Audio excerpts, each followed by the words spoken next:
सत्संगजी प्रेमाने बोला. धन्यरंकारजी खरोखर भाग्य आहे की तुम्हासारख्या साधू संतांचं दर्शन दास लावत आहे.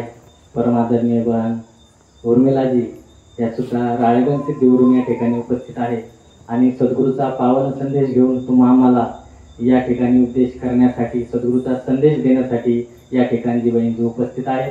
महात्मा देखील लांबून आलेले आहेत. सोनेवरून या ठिकाणी महात्मा आले, आणखीन कुठून कुठून महात्मा आले. भाव एकच आहे की या विश्वामध्ये भरलेला परमात्मा पहा आणि त्याची पावन भक्ती करा. प्रत्येक महात्मा या ठिकाणी येऊन या सद्गुरूचंच गुणगान गात आहे, या निराकार परमात्म्याचाच महिमा गात आहे. आता महात्मा सुद्धा म्हणाले की या ठिकाणी गणरायाची स्थापना झालेली आहे. की तुकाराम महाराजांचा एक अभंग सुद्धा आहे की ओंकार प्रधान रूप गणेशाचे जे तिन्ही देवांचे जन्मस्थान, आकार तो ब्रह्मा उकार तो विष्णू मकार महेश जाणेला, ऐसे तिन्ही देव जेथुनी उत्पन्न तो हा गजानन माये बाप. तुका म्हणे ऐसे आहे वेदवाणी पहावी पुराणे व्यासांची.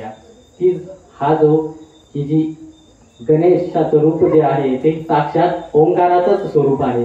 हा गजानन जो आहे, हा विश्वात भरलेला गजानन जो आहे, याचं दर्शन या ठिकाणी घेण्यासाठी हे महात्मा अट्टहास करत आहेत की या त्या देवाला पाहून घ्या जो विश्वामध्ये भरलेला आहे, ज्याचं वर्णन वेद शास्त्र पुराणामध्ये आहे.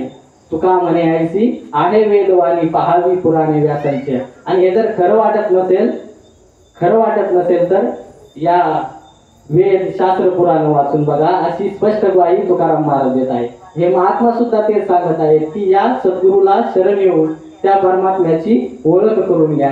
कारण सद्गुरूला शरण आल्याशिवाय त्या खऱ्या गणेशाची ओळख होणार नाही, खऱ्या गणपतीची ओळख होणार नाही, खऱ्या गजाननाची ओळख होणार नाही.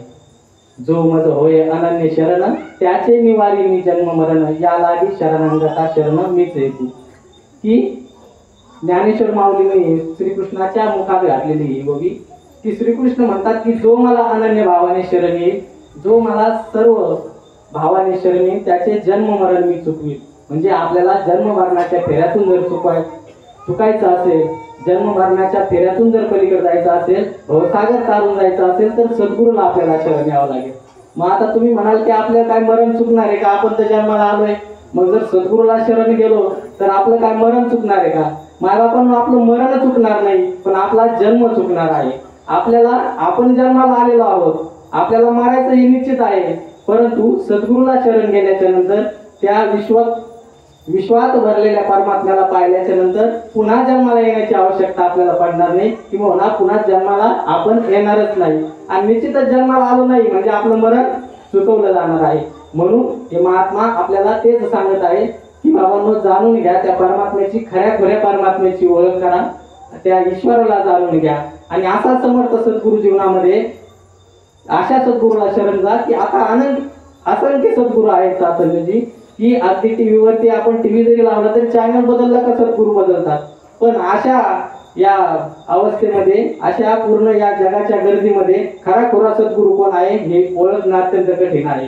म्हणून शैशाची म्हणाले की निरंकार प्रत्यक्ष दाखवी जाना वाचो गुरु खरा, ज्ञानरूपी नौकेच्या आधारे सहज करतो भवपारा. की अशा सद्गुरूला शरण जा की जो तुमचं भवबंधनातून मुक्ता करेल, जे भवबंधन तुमचं आहे, पुनरपी जननम पुनरपी मरण, या चक्रातून तुमची जी सुटका करेल, या संसार सागरातून जो तुम्हाला तारून नेईल, अशा सद्गुरूला शरण जा. या तासाने दास सुद्धा आपल्याला त्यांना स्पर्श करून तीच विनंती करत आहेत की या ठिकाणी येऊन बसा आणि आपला यहलोक सुखी आणि परलोक सोयला करा. प्रेमाने बोला.